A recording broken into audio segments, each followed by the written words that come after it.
আমরা ততক্ষণ পর্যন্ত যুদ্ধ চালাবো যতক্ষণ গণতন্ত্র পুনরুদ্ধার করে এই দেশটাকে একটা সুন্দর জায়গায় পৌঁছে দিতে না পারব। এবং সেই জায়গায় মাঝখানে এসে যদি আমি নিজেও বাদশা দিই, তোমাকে আমাকে মোকাবেলা করার জন্য প্রস্তুতি গ্রহণ করতে হবে।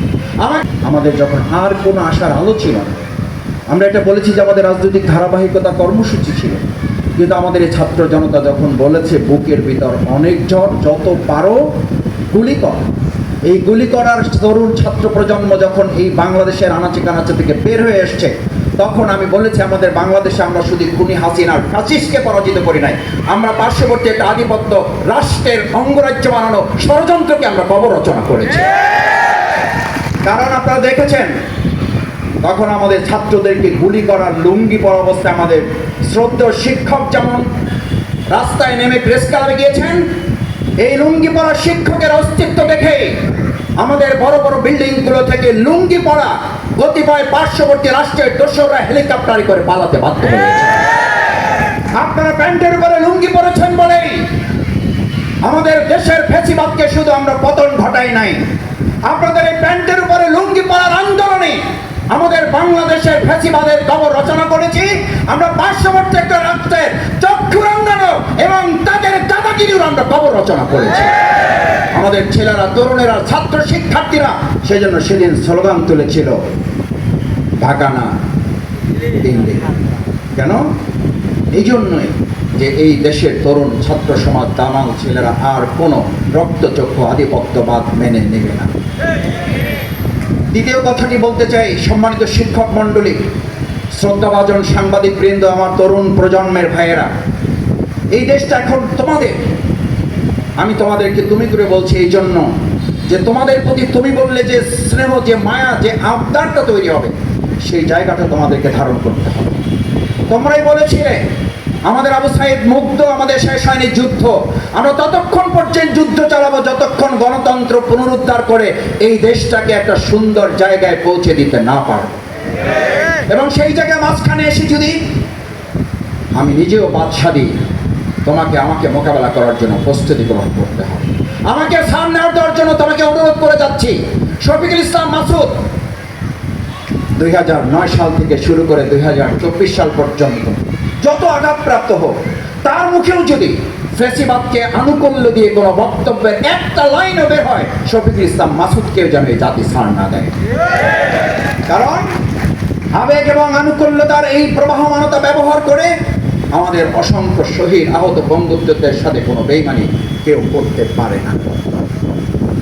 সম্মানিত ভাইয়েরা, শেষ কথা, জগন্নাথ বিশ্ববিদ্যালয়ে সাংবাদিক জগতে যারা কাজ করছেন, আমি আপনাদের দুটো উদাহরণ পেশ করে কথা শেষ করি। আপনারা জানেন যে আমাদের পাশ্চাত্য সভ্যতার মিডিয়ার একটি সুন্দর উদাহরণ দেওয়া হয়। বাগানে হাঁটতে বের হয়েছেন মা এবং তার শিশুকে নিয়ে, একটা পাগলা কুকুর এসে ওই বাচ্চাটাকে আঘাত করেছে। বাচ্চাটাকে আঘাত করার পর যখন দেখেছে ওখানে একজন মুসলিম যুবক যে বাচ্চাটা আঘাত করছে, মারা যাবে, মৃত্যুর মুখে পতিত হচ্ছে, মহিলাটা কিছুই করতে পারছে না, মুসলিম যুবক এগিয়ে গিয়েছে মানুষটাকে বাঁচার জন্য, মানব সন্তানটাকে বাঁচাবার জন্য কুকুরটার উপর আঘাত করেছে। বাচ্চাটা বেঁচে গেছে, কুকুরটা মারা গেছে। ওখানে টেলিগ্রাম পত্রিকার একজন সাংবাদিক ছবি তুলেছে, মুহুর্মুহুর ছবি তুলেছে। ছবি তোলার সময় মুসলিম যুবকটা বুক টান করে দাঁড়িয়েছে। সে ভেবেছিল আমি তো একটা ভালো কাজ করেছি, আমি মানুষ বাঁচাবার জন্য একটা কুকুরকে আঘাত করেছি, মরে গেছে, তা মানুষ তো বেঁচেছে। টান টান করা ছবি যখন তুলেছে, ছবি তোলার শেষে সাংবাদিক এসে তার কাছে জানতে চেয়েছে, হোয়াটস ইউর নেম? বলছে my name is Abdullah, Abdur Rahman, something happen, কিছু একটা বলেছে, মুসলিম না? বলছি ইউ আর মুসলিম? বলছি yes I am Muslim. So I see. জাতির সাথে সে খুব অপেক্ষা করছে, সে বুঝতে পারছিল কিছু একটা ঘটতে চলেছে। পরের দিনে পত্রিকার জন্য অপেক্ষা করছে। সকালবেলার পত্রিকায় বড় বড় করে হেডলাইন বের হয়েছে, আমেরিকার মাটিতে একজন মুসলিম যুবকের হাতে একটা কুকুর খুন হয়েছে।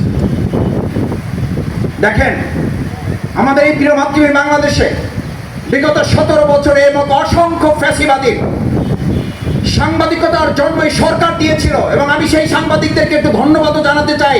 ওই সাংবাদিক যদি প্রশ্ন না করত, যে মেধাবী এবং মুক্তিযুদ্ধ রাজাকারের কোটায় যদি একসাথে দুইজনকে পেয়ে যায়, তাহলে শেখ হাসিনা প্রধানমন্ত্রী আমরা বলেন আমরা কাকে প্রাধান্য দেব? তখন এই প্রশ্নের জবাবে যখন বলেছিল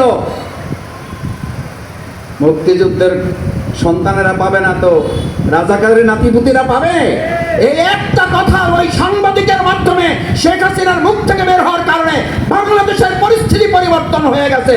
এই সাংবাদিকের জন্ম যিনি দিয়েছেন, তিনি সাংবাদিকের জন্ম দেন নাই, তিনি নতুন একটা বাংলাদেশের জন্ম দিয়েছেন।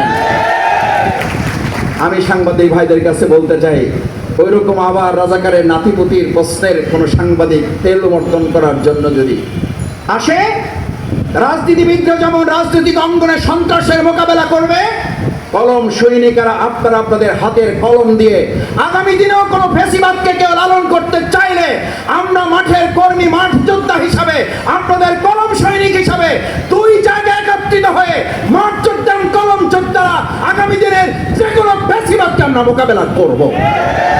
সেই আহ্বান সাংবাদিক জগতের কাছে রেখে আপনাদের সবাইকে বাংলাদেশ জামাত ইসলামের পক্ষ থেকে আন্তরিক ধন্যবাদ, কৃতজ্ঞতা জ্ঞাপন করে আমার কথা শেষ করছি। আল্লাহ হাফেজ। বাংলাদেশ জিন্দাবাদ। জগন্নাথ বিশ্ববিদ্যালয় সাংবাদিক সমিতি জিন্দাবাদ।